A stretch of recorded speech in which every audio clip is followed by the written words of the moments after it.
prière et de supplication. Veillez à cela avec une entière persévérance et priez pour tous les saints. Priez pour moi afin qu'il me soit donné, quand j'ouvre la bouche, de faire connaître hardiment et librement le mystère de l'Évangile, pour lequel je suis ambassadeur dans les chaînes et que j'en parle avec assurance comme je dois en parler. Parole du Seigneur. Nous rendons grâce à Dieu. À Éphésiens 6, verset 18, il est écrit: faites en tout temps par l'Esprit toutes sortes de prières et de supplications. On a dit faites en tout temps. Dans sa Bible, sa version, on a dit en toutes circonstances. N'est-ce pas? Ça veut dire que tu sois content, que tu sois fâché, que tu aies les problèmes, les difficultés, que tu traverses les épreuves, les tribulations. Tu dois constamment être en train de prier. N'est-ce pas? On a bien dit en tout temps. Et on a dit toutes sortes de prières. C'est pas que, bon, moi je prie seulement pour ceci, je prie seulement pour cela. Toutes sortes de prières. Il faut apprendre à prier pour les uns et les autres. Laisse toi-même, laisse. Ne prie même pas pour toi. Prie pour ton frère qui est malade. Prie pour ton église. Prie pour l'église de Dieu, le corps de Christ. Que le corps de Christ puisse avancer. Que les ténèbres, prie même pour le monde. Parce que nous sommes dans un monde qui est en difficulté. Trop de mauvaises choses. Prie pour le monde. Prie pour ton pays, ta nation. Parce que s'il y a la guerre au Cameroun, tu ne pourras plus t'asseoir tranquillement à l'église là pour prier. N'est-ce pas? Oui. Tu pries pour ta nation. Tu pries pour ton frère qui est malade. Tu prie même pour le fou qui passe en route. Que, oh Seigneur, pardon, délivre le fou là. On ne sait jamais, peut-être pas ta prière, le fou là peut être délivré. N'est-ce pas? Priez en toutes circonstances et tout genre de prière. Priez pour les personnes qui prient. Hein? Intercédez pour vos leaders. Amen. Amen. Vous devez intercéder pour vos leaders. Parce que si ton leader n'est plus là aujourd'hui, si ton pasteur n'est pas là aujourd'hui, le troupeau va se disperser. Oui. Si ton apôtre n'est pas là aujourd'hui, le troupeau va se disperser. Priez pour les chantres. Pour que ces chantres, quand ils chantent, la puissance de Dieu puisse descendre. Que pendant que lui il est en train de chanter, si quelqu'un est même malade dans l'assemblée, ou bien dans la foule, que la personne puisse guérir. N'est-ce pas? On ne prie pas seulement quand on est content. Le jour que j'ai ramassé l'argent, j'ai ramassé peut-être 10 000, quand aujourd'hui on ramasse l'argent à terre. N'est-ce pas? Avant on ramassait. Mais aujourd'hui tu ramasses, tu deviens quoi? La chèvre. Tu ramasses, tu deviens la chèvre, puis tu deviens la pierre. Tu vas te retrouver là-bas aux femmes, là au con. Tu commences à travailler là-bas, tu disparais sur le monde physique, on te retrouve dans le monde spirituel. Avant on ramassait l'argent, et quand tu ramassais 10 000, tu étais content. Tu faisais la fête. Oh, alléluia, oh, oh, alléluia, oh, oh. Tu vas ça un jour, 2 jours, 3 jours, tu te dis que ça va jamais finir, mais ça finit toujours. Amen. Amen. On ramassait l'argent, on était content. Ce n'est pas parce que je suis content aujourd'hui que bon, comme j'ai ramassé la mallette d'argent, j'ai trouvé une mallette d'argent là. Je suis content, je fais les prières. Je passe à prier à 6 heures et je finis à minuit. Parce que je suis content. Personne ne peut venir enlever ma joie parce que je suis content, parce que j'ai ramassé l'argent, je suis content. Mais le jour que tu es fâché, amen. Amen. La Bible ne passe même pas à côté. Oui. Tu ne peux même pas entendre parler de Dieu. Tu ne peux même pas entendre parler de l'église. Ah, fichez-moi le camp. Quand j'avais mon problème là, Dieu était où? Les gens qui disent ça, non? Oui. Dieu était où? Quand j'ai perdu mon enfant là, Dieu était où? Fichez-moi le camp. Laissez-moi parler vos histoires de l'église là. Parce que tu es triste. Parce que tu es fâché. Parce que tu as les problèmes. Le jour que le mari gronde dans la maison, tu fais une semaine, tu ne pries pas. Parce que tu as la rage. On a dit en toutes circonstances. Ça veut dire que tu sois content, tu sois fâché. Tu dois seulement prier. la dîme du temps, 24 heures. Donc tu dois prier 2h40 minimum par jour. Le chrétien, tu dois te lever le matin, que le matin là, ta nuit soit bonne ou elle soit mauvaise. Après encore quand la maison est brûlée. Dès que la maison a fini de brûler, je m'assois avec les enfants et je dis que maintenant on prie. Il suffit seulement de se moquer de moi. Il m'a dit qu'avec tout ce que j'ai fait là, j'ai brûlé la maison. Tu te places encore avec les enfants, tu pries. Ça c'est même qui ça? Ça l'a énervé. Oui, parce qu'il s'est dit que comme la maison a brûlé, je vais arrêter de prier de Dieu que je sers. Amen. Amen. Mais j'ai prié, j'étais tranquille, ma chose, j'ai prié. Même si tu as quoi le matin, quel chrétien qui sort de chez lui le matin sans prier? Tu commences comment? Tu appelles ça comment? Que tu te lèves un matin, tu portes tes pieds, kounya. Tu sors de la maison sans prier. Alors que chaque jour tu mets le fire sur le démon. Non. Il faut toujours confier ta journée au Seigneur. Merci papa parce que tu m'as réveillé. Merci pour ce jour qui se lève. Papa, il te confie ma journée. Je n'ai pas l'argent pour manger, donne-moi l'argent pour manger. Protège-moi. Je vais prendre la moto là, je ne sais pas si elle va arriver. Protège-moi. Envoie l'ange me porter. Il enverra l'ange, l'ange viendra te porter. Il va t'amener où tu pars, il va te ramener à la maison. Les complots. Parfois tu marches là tranquillement, alors que l'ennemi a planifié tout sur ta vie. Mais cette prière que tu vas élever le matin là, va empêcher beaucoup de choses dans ta vie.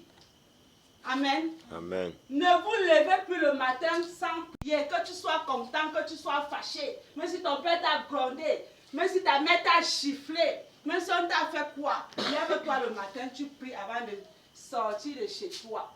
Même chose la nuit. Ne dormez pas sans prier.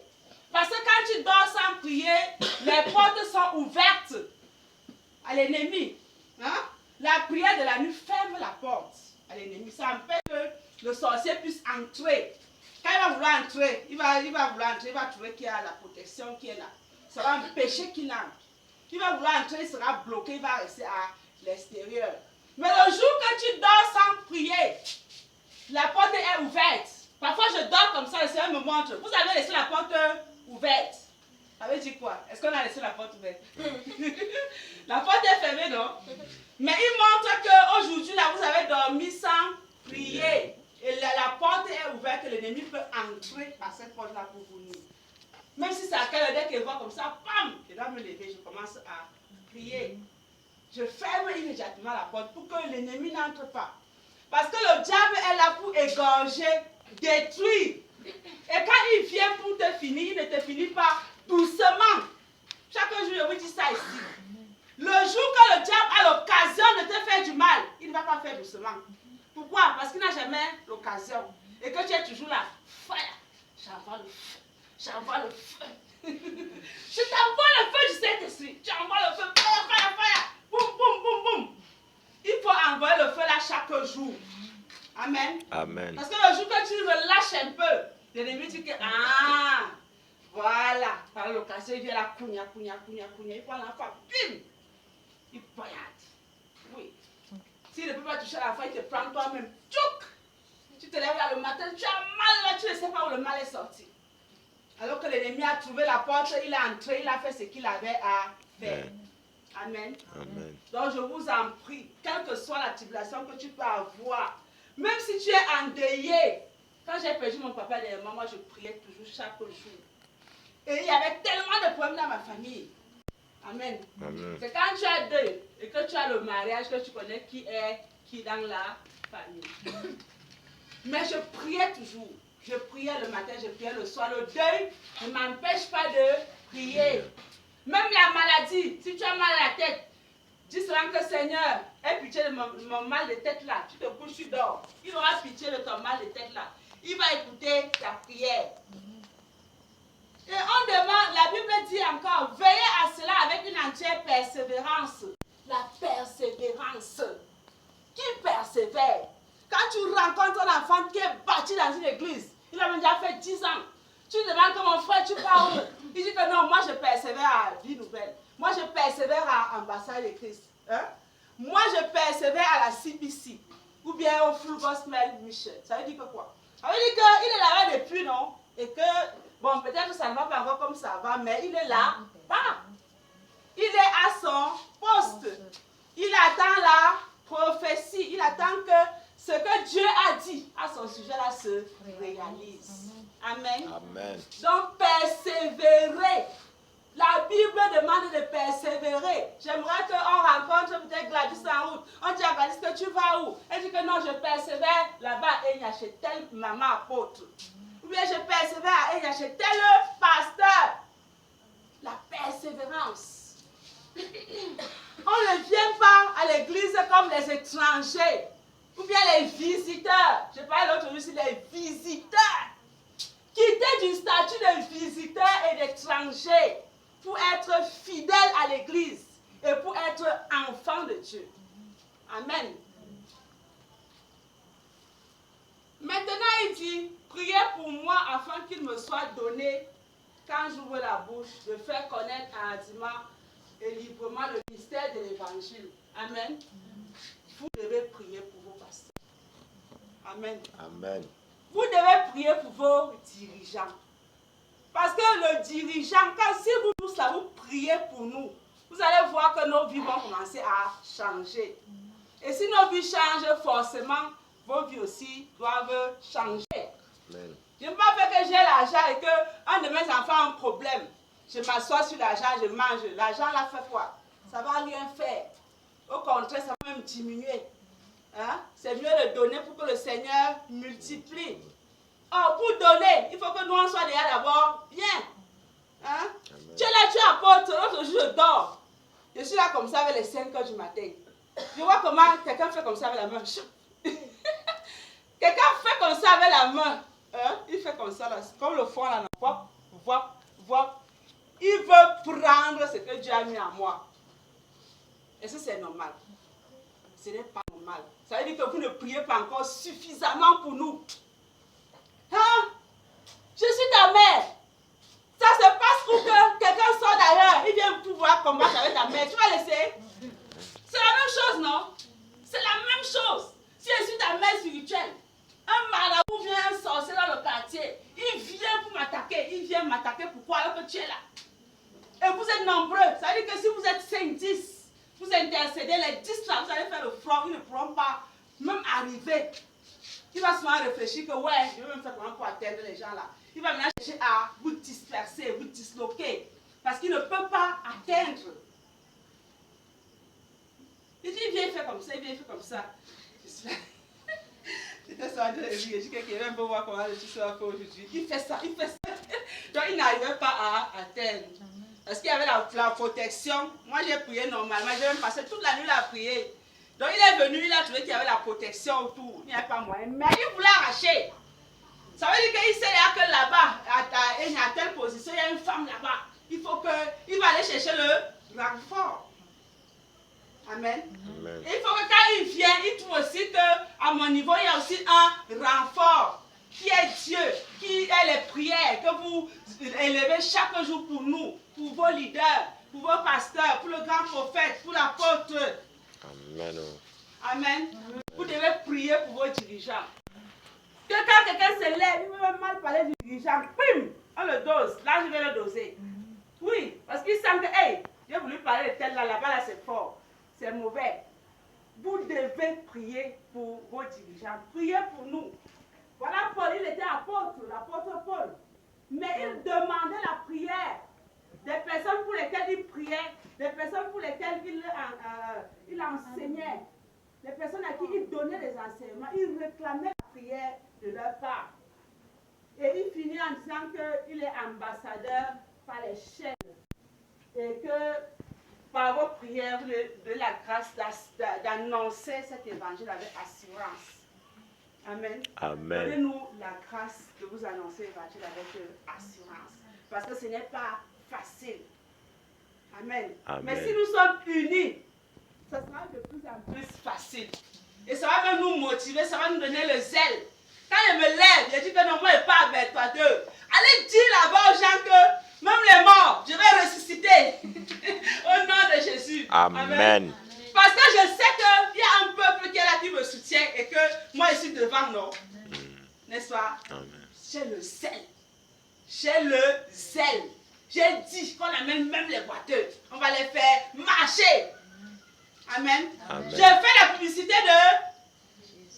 Oui, parce que je sais que ce jour-là, c'est lui qui va agir. Et comme je parle fort, toute la vie de mes temps sera au courant que je vais aller là-bas. Le monde entier sera au courant que je vais aller là-bas. Donc, il a obligation de faire le résultat. Amen. Et bon, maintenant, moi, je suis là, je zèle. Quand je dis à mes enfants que allons distribuer même les tracts, ils vont trouver seul. Vous voyez que ça va me fatiguer, non? Oui, ça va me fatiguer. Tu dis que bon, aujourd'hui, on part avec le baffle, on va aller au Carrefour, peut-être à Mon ou deux, avec le baffle. On va commencer à faire le tapage là-bas. Est-ce que je peux faire ça seul? Non. Il faut que vous soyez là. Qu'on fasse quand même bonne impression. Pour nous noyer les tricots et tout. On arrive là-bas comme les stars de Jésus. Amen. Amen. Amen. On arrive comme les stars de Jésus. On fait la publicité de Jésus. Je vous assure que le jour de la croissance, le Seigneur va se manifester. Amen. Amen. Amen. Et il va se manifester puissamment. Amen. Amen. Donc vous allez prier ce soir que le Seigneur vous accorde la grâce de l'intercession, de la prière. Amen. Amen. C'est une grâce. Je vous assure, si un ministère a seulement un seul intercesseur, il a la foule. Hein? Une personne qui intercède pour l'œuvre, il a la foule. Imaginez alors, si on est 2, 3, 4, 5. Ça veut dire que quoi? Ça veut dire qu'on doit avoir une grande œuvre. N'est-ce pas? Amen. Et nous avons la grâce que c'est un ministère de serviteurs. Il y a des intercesseurs qui sont là, qui se connaissent. Vraiment, priez que le don là se développe. Parce que les intercesseurs ont quelque chose de particulier, c'est qu'ils sont très combattus dans la vie. Amen. Amen. Très combattus. Il faut que tu te mettes au travail. Parce que le diable voit toutes les âmes qui sont en toi. Il ne veut pas te laisser tranquille. Amen. Amen. Donc vous allez prier. On va prier ce soir. On va s'élever. On va prier ce soir que le Seigneur nous accorde la grâce de la prière. Priez pour les autres. Priez pour les leaders. Priez pour l'église. Et peut-être après, prier pour nous-mêmes. Mais on prie d'abord pour les autres. Donc tu vas prier que le Seigneur nous accorde la grâce d'intercéder, la grâce de la prière. Élevons la voix, nous prions. Éternel notre roi, Seigneur, nous prions.